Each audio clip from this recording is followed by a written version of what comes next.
How to fix Messenger custom background on video call not working. First thing first, head over to your Play Store. In the search bar, search for Messenger.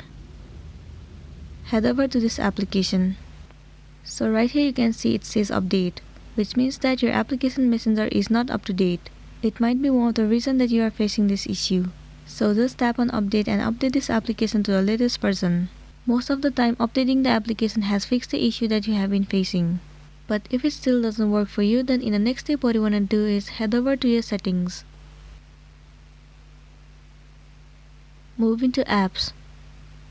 Tap on see all apps. Search for the application Messenger. Once you have found it, head over to it.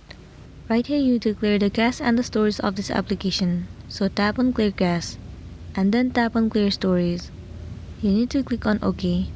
Clearing the cache and storage will remove all the unwanted bugs from this application and it will make your application run smoothly.